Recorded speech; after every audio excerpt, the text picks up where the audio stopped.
우선 지금 저 위쪽에 보시면 이렇게 아파트 출입로가 있는데 약간 좀 경사가 있죠. 그래서 그쪽으로 올라가서 한번 제가 진행을 한번 처음 가보는 곳이지만 한번 해보도록 하겠습니다.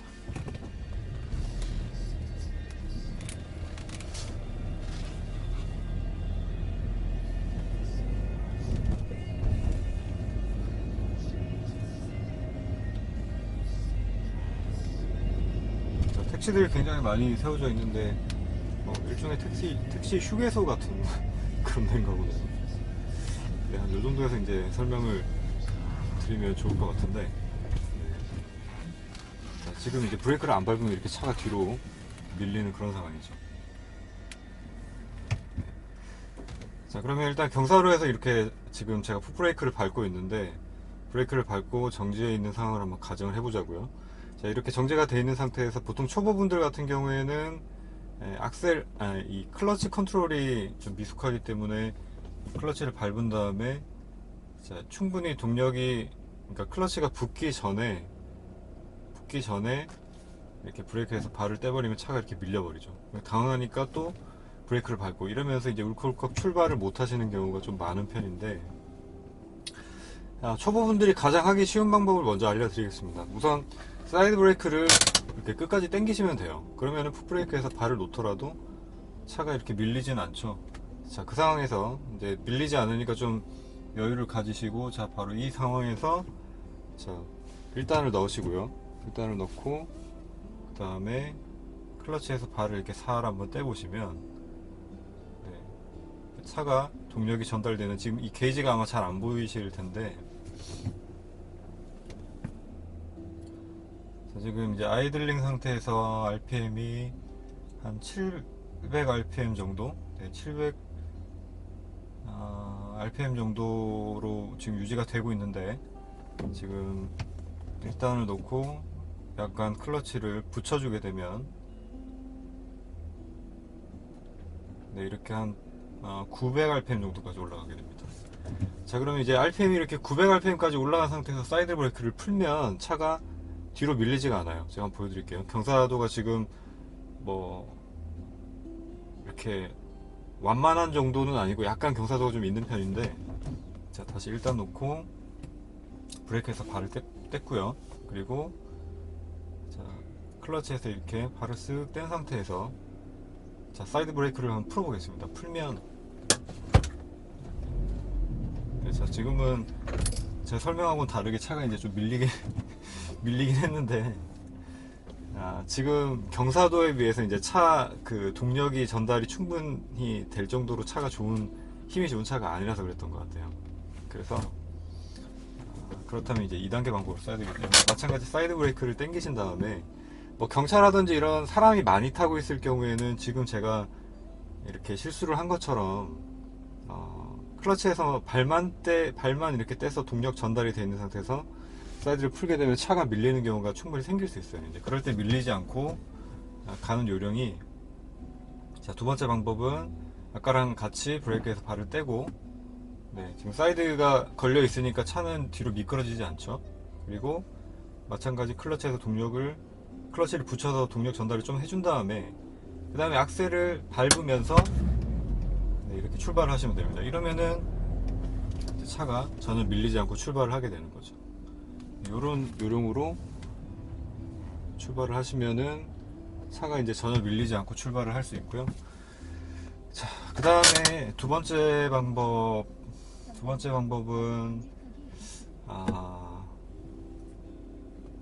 풋브레이크를 이제 뒤꿈치로 밟고, 지금 이제 사이드로 풀어볼게요. 뒤꿈치로 밟고 마찬가지 기어를 놓고, 그 다음에 반클러치를 살 주면서 악셀을 밟고 이렇게 이제 출발을 하는 방법도 있는데, 자, 마찬가지 밀리진 않죠. 자, 밀리진 않는데, 저는 이런 방법을 잘 쓰지는 않습니다. 이게 약간 뭐랄까, 좀 차에 무리가 가는 느낌이라서, 정말 급한 경사로에서는 사이드 브레이크를 채우고, 아까 제가 설명을 드린 것처럼 반클러치를 이렇게 쓱 붙인 다음에 악셀을 살살 밟아가면서 차가 미끄러지지 않을 정도의 동력을 전달해 주면서, 자, 그때 이제 차가 이렇게 앞으로 움직이려는 느낌이 아마 드실 거예요.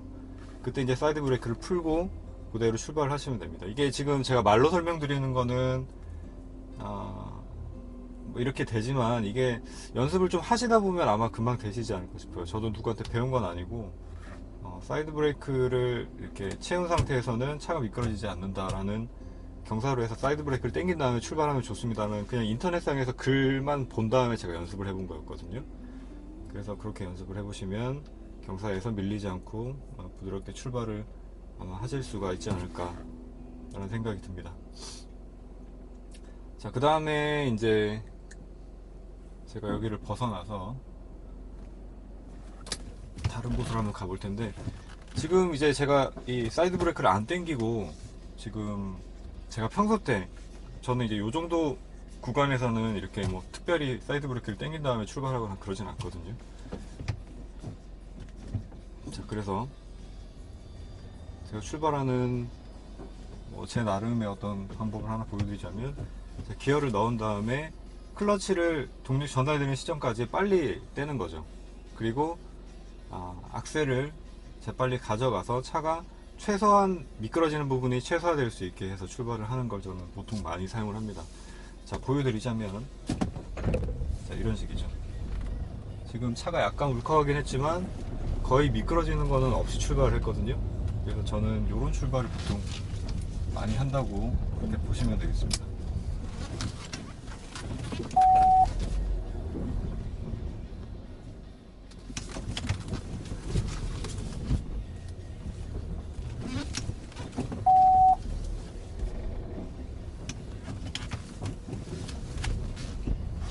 그리고 이제 내리막에서는 차가 그냥 냅둬도 내려가기 때문에 이렇게 내려가는 상태죠.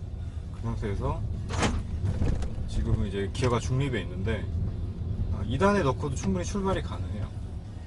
이 상태에서 차가 동력을 좀 받게 한 다음에 그다음에 이렇게 살살 클러치를 떼주면 2단으로도 지금 출발을 했는데, 1단으로 출발하지 않고 휘발유처럼 토크가 자연흡기 이렇게 저배기량 차량들 같은 경우에 토크가 낮더라도 2단 출발이 충분히 가능합니다. 그 경우가 아니면 이제 평지 같은 경우에는 뭐 RPM을 많이 띄우면 2단 출발도 가능은 하겠지만, 뭐 엔진에도 그렇고 미션에도 그렇고 그렇게 내구성에 별로 좋지 않은 그런 작용을 할 것 같아서 저는 그렇게 하지는 않고요. 자, 네, 뭐 그렇습니다. 제가 주행하는 제 나름의 방식이랄까요? 그렇게 주행을 하는 편입니다.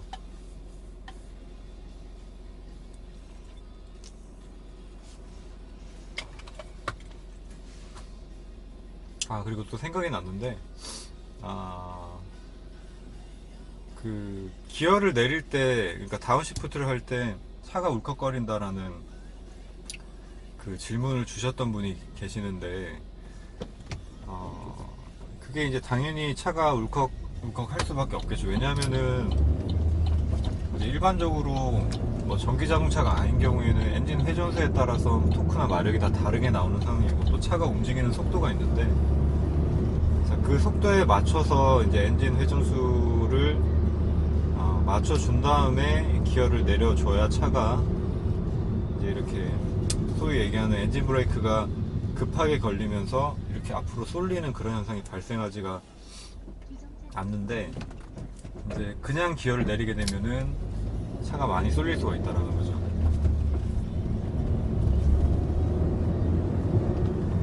자, 이제 그럴 경우에 RPM 보정을 한다 그래가지고, 지금 제가 4단에서 2000rpm 한 53km 정도 달리고 있는데, 이때 이제 바로 3단을 넣게 되면 차가 엔진 브레이크가 걸리면서 굉장히 앞으로 확 쏠리게 되겠죠. 그래서 저 같은 경우에 이제 더블 클러치를 사용을 한다라고 하면 이렇게 중립 놓고 악셀을 한번 밟아줘서 RPM을 띄워준 다음에 이제 3단을 넣고요. 지금 버스 때문에 제가 좀 급하게 섰는데,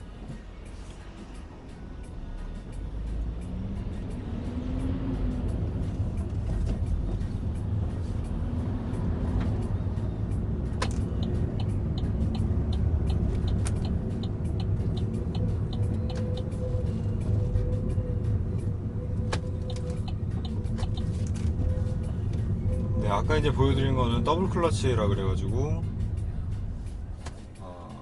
4단에서 아까 한 2000rpm 정도, 한 53km, 시속 한 53km 정도에서 주행을 하고 있다가, 자, 그 상황에서 이제 3단으로 기어를 내려야 될 때, 뭐 여러 가지 상황이 있을 수 있겠죠. 감속을 하는 경우가 있을 수 있겠고, 뭐 가속을 추월을 하기 위한 가속을 하는 경우가 있을 수 있겠고, 뭐 그런 경우들이 있을 수 있겠는데, 자, 그런 상황에서 이제 차의 거동이 불안정해지지 않고 이제 기어를 내려주기 위해서는 그 RPM 보정이라는 레브 매칭이라고 표현들을 하기도 하는데, 그 RPM 보정을 좀 해주셔야 됩니다. 자, 그 RPM 보정이라는 게 별 특별한 게 있는 게 아니라 악셀 페달을 밟아서 이제 RPM을 띄워주는 걸 얘기를 해요.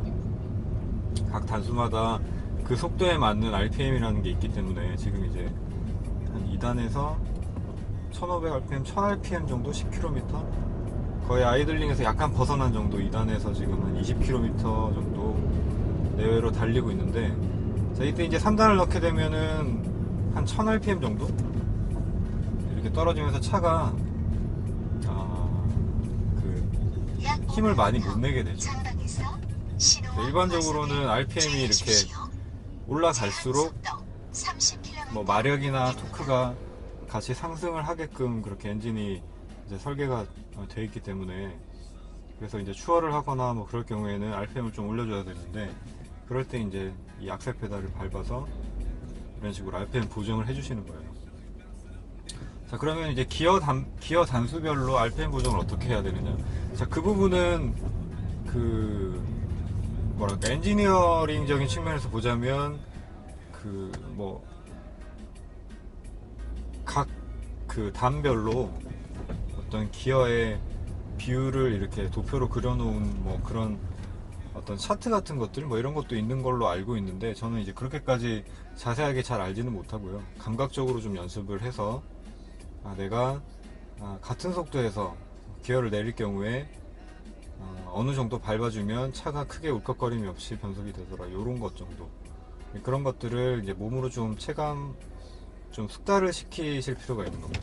그래서 그게 실제 운전하는 데 있어가지고 자연스럽게 뭐 레브 매칭이라던가 뭐 이런 것들이 자연스럽게 사용이 되려면 연습을 꽤 많이 하셔야 되고, 그 부분이 돼야 제가 생각하기에는 그 수동 운전을 능숙하게 할 수 있지 않을까, 뭐 그렇게 이제 생각을 하고 있습니다. 진짜 수동 변속기를 뭐랄까 내 손발처럼 다루는 거죠.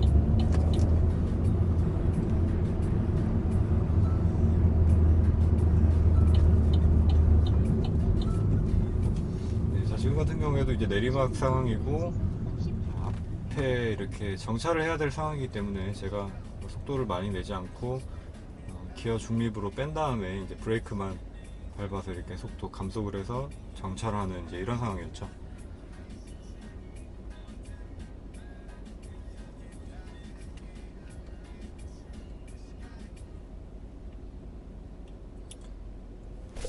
네, 지금 이제 그 차랑 그 USB로 연결이 된 상태라 폰에 저장되어 있던 음악이, 배경음악이 나오고 있었는데, 자, 지난번에 제가 처음이던가 영상을 올린 게 이 배경음악 때문에, 이 배경음악들이 다 이제 저작권이 있는 것들이거든요. 그래서 그 유튜브에서 저작권 침해 신고가 들어와서 그래서 그 소리가 다 뮤트가 돼 버렸습니다. 이제 그런 부분이 있어가지고, 저 같은 경우에 사실 남이 운전을 하는 걸, 뭐 차가 굉장히 빠른 차라든지 뭐 아니면 운전을 엄청나게 잘하는 사람이 뭐 트랙을 달린다던가 아니면은 경치를 좋은 곳을 달린다던가 이제 이런 상황이 아니면 아무런 배경음악 없이 그냥 운전하는 것만 보고 있어가지고는 재미가 너무 없더라고요. 그래서 이제 저도 운전하는 제 입장도 그렇고, 이렇게 조용한 곳에서 그냥 운전만 하고 있으면 너무 재미가 없다 보니까 음악도 좀 틀고 이렇게 이제 달리려고 했는데, 그렇게 하는 바람에 이제 음악이랑 모든 이제 소리들이 다 뮤트가 되는 바람에 어쩔 수 없이 이렇게 이제 음악 소리를 줄이고 주행을 할 수밖에 없는 상황이 된 거죠.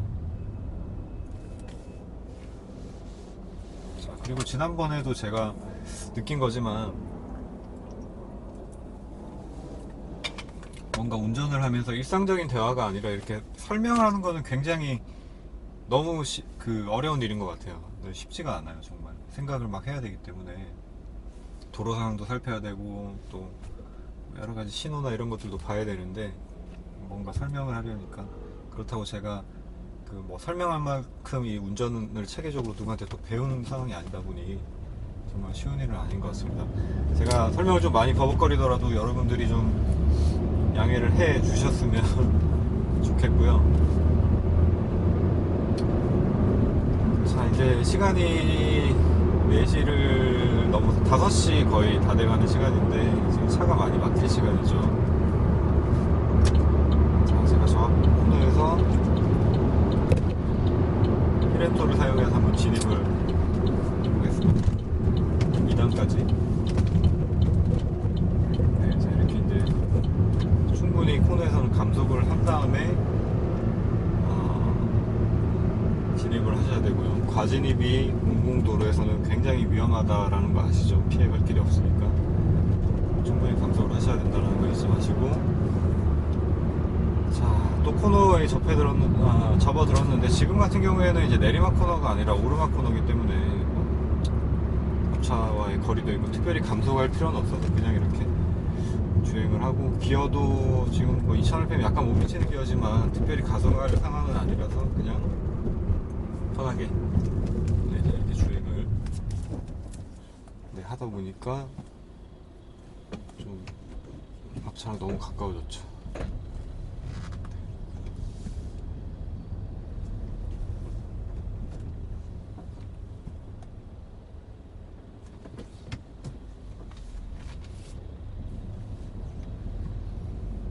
네, 자, 그리고 이제 히렌토라든지 아니면은 더블 클러치라던가, 사실 더블 클러치 같은 경우에도 이제 제가 댓글에서도 몇 분한테 답변을 달아드리긴 했는데, 이제 왜 더블 클러치를 사용을 하느냐라고 이제 물어보신 분들이 계셔서, 사실 일상적인 주행에서는 더블 클러치를 사용할 이유가 전혀 없기도 하고, 요즘 차들은 미션의 어떤 제작 완성도라고 해야 될까요? 그런 부분들이 수준이 높아져서 싱크로나이즈드 기어라는 게 미션 내부에 탑재가 돼 있다고 하더라고요. 이제 그게 엔진의 어떤 회전 속도와 그다음에 동력 계통의 회전 속도를 맞춰주는 역할을 하는 기어라고 이제 알고 있는데, 제가 그런 부분에 좀 약해요. 잘은 모르는데 대략적인 어떤 개념은 그렇게 이해를 하고 있어요. 그래서 그 부분이 발달이 돼 있어서 굳이 더블 클러치 같은 중립에 놓고 이제 싱크로를 맞춰준 다음에 다시 기어를 넣고 이럴 필요는 없다라고 많이들 말씀을 하시죠. 근데 이제 저는 더블 클러치라는 기술을 연습을 하기 위해서 좀 사용을 하다 보니까 약간 습관처럼 그렇게 사용을 하게 된 경향이 없지 않아 있어요. 자, 지금은 제가 운전을 하면서 감속을 해야 될 경우에 더블 클러치나 원 클러치나 모두 이제 엔진 브레이크를 거는 상황이나 아니면 추월 가속을 하기 위한 상황에서 제가 주로 사용한다고 말씀드렸었죠. 이번에 원 클러치로 이렇게 변속을 했는데 불필요한 동작이 빠지니까 아무래도 더 즉각적인 반응을 할 수 있다는 게 장점이 되겠죠.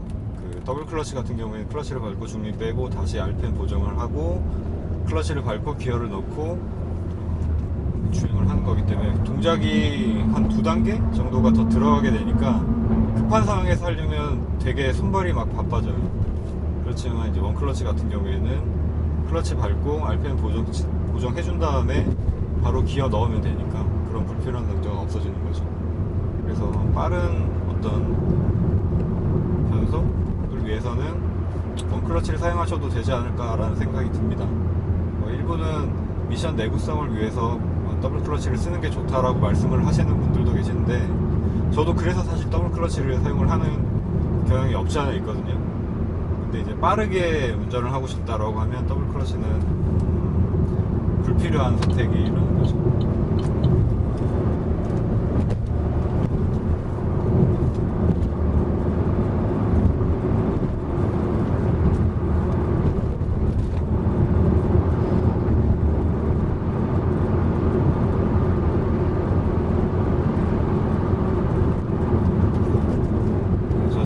앞차가 급하게 끼어드는 바람에 제가 브레이크를 밟으면서 단속을 해주게 됐는데, 이제 이런 경우에는 제가 그 히렌토를 사용을 이번에 한 이유는 이제 급하게 감속을 한 다음에 다시 제가 어디론가 빨리 이렇게 가속을 해서 나가야 될 경우가 생길 수 있잖아요. 그런 경우가 생길 수 있을 때 기어가 감속을 한 다음에 그대로 고단 기어에 물려 있으면 그 토크 밴드를 아무래도 벗어나게 되니까 가속을 하는 상황이 쉽지가 않고, 그래서 이제 즉각적인 어떤 악셀 반응을 얻어내기 위해서 히렌토를 했다라고 보시면 되겠습니다.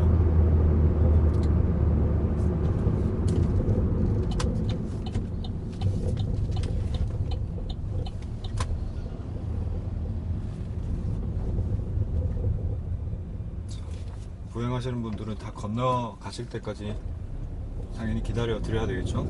운전하실 때는 매너 있게.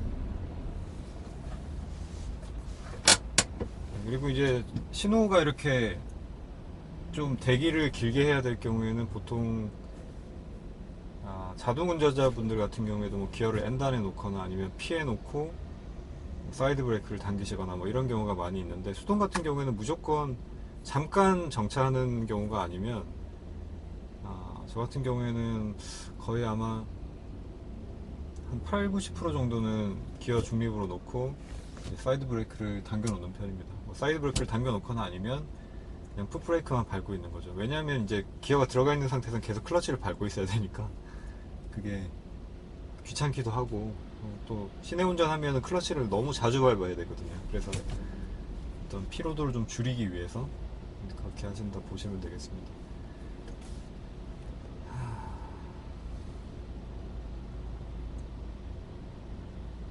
네, 자 이제 출발해야 되겠죠.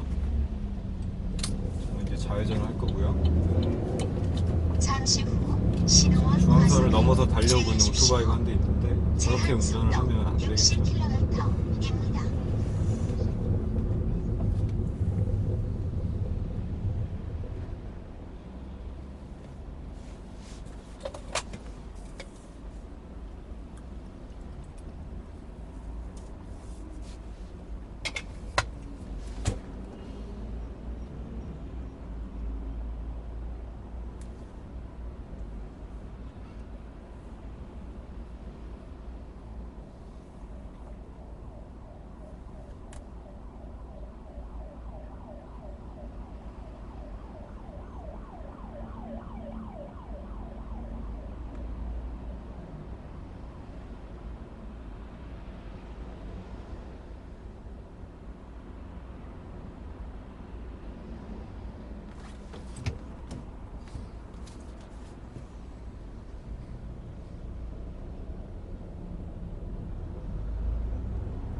수동운전이라는 게 사실 굉장히 피곤한 운전임에는 분명해요. 자동 변속기에 비해서 수동 변속기라는 거는 운전자 컨디션도 사실 많이 타고, 저 같은 경우에도 수동이 나름 익숙해졌다고 생각을 함에도 불구하고 좀 피곤하거나 뭐 그럴 때는 클러치를 떼는 그 어떤 동작이 부드럽지가 않아서 방금도 제가 변속을 하면서 클러치를 클러치를 내는 게 좀 부드럽지 않아가지고 좀 변속 충격이 사실은 있었는데, 그렇게 이제 컨디션에 따라서 또 차가 다르게 반응을 하니까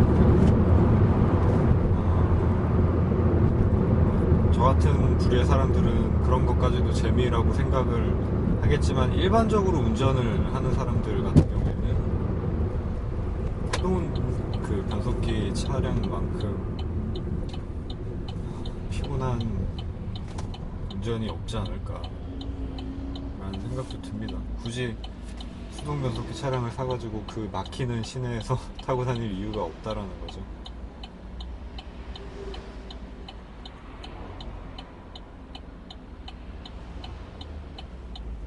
근데 또 그렇기 때문에 이 뭐랄까 수동 변속기를 다루는, 제대로 다룰 수 있는 그런 것들이 또 매력적인 부분이 있는 게 아닌가라는 생각이 들어요.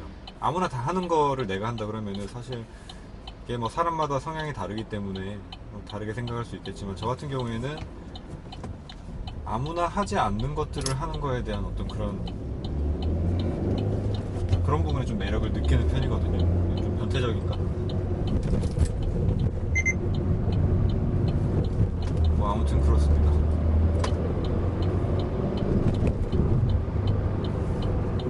지금도 프렌토로 감속을 해주고 이렇게 돌아 나갈 수가.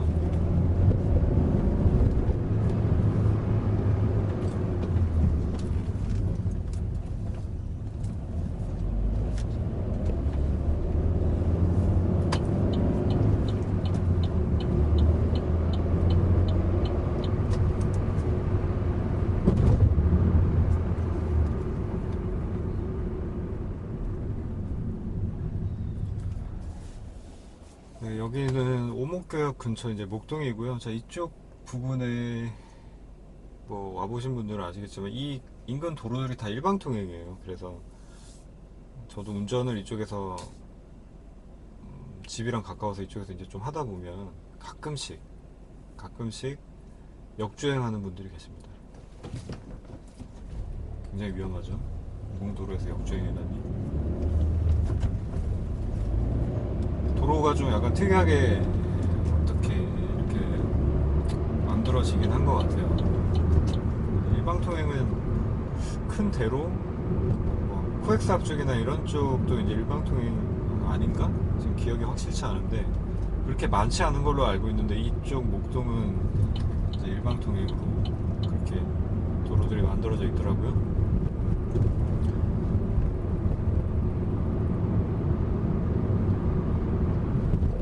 이곳은 제 지난 영상에서도 많이 영상을 보신 분들이라면 아시겠지만 많이 나온 곳이죠. 제가 많이 자주 다니는 길이라고 말씀을 드릴 수가 있을 것 같습니다. 저 앞에서 이제 좌회전을 하려고 지금 3단 들어가 있고, 이제 브레이크 가볍게 밟으면서 힐앤토 다운시프트하고 코너를 이렇게 부드럽게 돌아서 나가는 게 제가 주행하는 스타일이라 보시면 되겠죠. 옆에서도 힐앤토로 감속을 하고, 말하면서 하려니까 또 쉽지가 않네요. 이렇게 이제 저는 감속을 하는 상황에서는 거의 브레이크가 들어간다 그러면은 거의 힐앤토를 사용을 하고, 브레이크가 안 들어가는 상황이라면 더블 클러치를 주로 많이 사용을 하고, 급하게 이제 감속을 해야 된다 혹은 뭐 추월을 해야 된다라는 상황에서는 이제 싱글 클러치를 사용을 해서 이렇게 주행을 하고 있다, 이렇게 보시면 되겠습니다.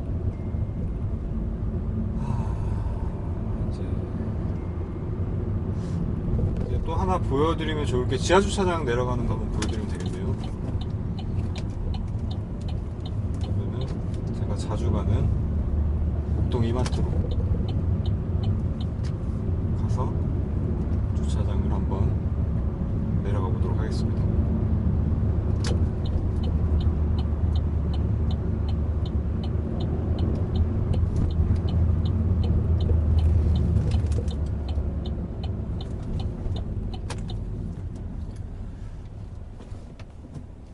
이렇게 회전식으로 지하로 내려가는 주차장들이 많이 있죠.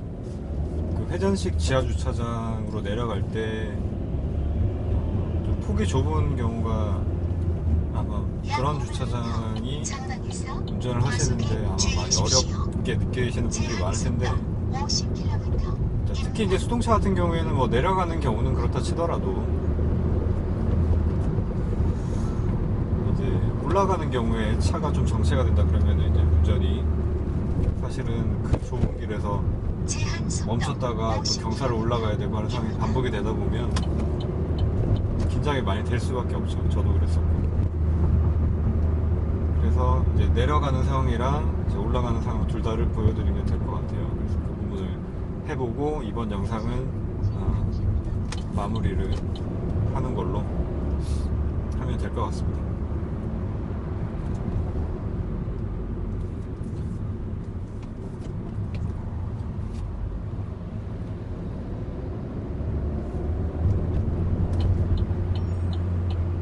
네, 여기가 이제 목동이마트 진입하는 주차장 입구고요.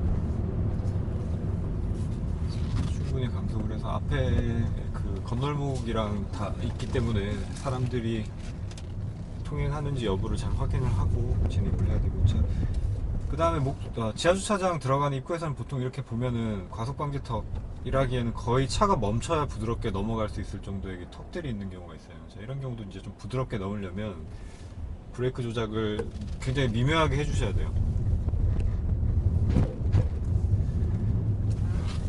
자, 브레이크 조작을 미묘하게 하지 않으면 넘을 때 굉장히 불쾌한 충격이 느껴지거든요. 자, 이런 경우에도 거의 멈춰서 타이어가 걸리면 브레이크에서 살짝 힘을 빼주는 정도?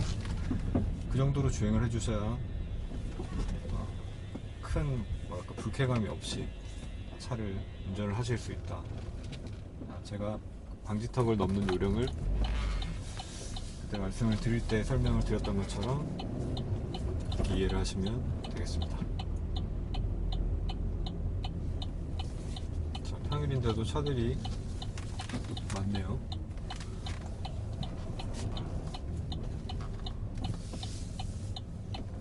저는 주차할 때도 가급적이면 단독으로 세울 수 있는 공간을 선호를 하는 편입니다. 왜냐하면 문콕을 굉장히 싫어하기 때문이죠. 그렇습니다.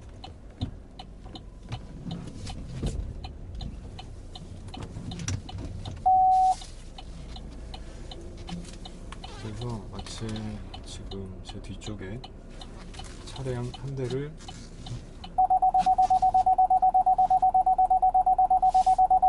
세울 수 있게끔 비어있는 공간이 나와서, 자, 그곳에다가 차를 주차했습니다. 자, 그러면 잠시 후에 또 주차장 올라가는 영상을 한번 촬영을 해보도록 하죠.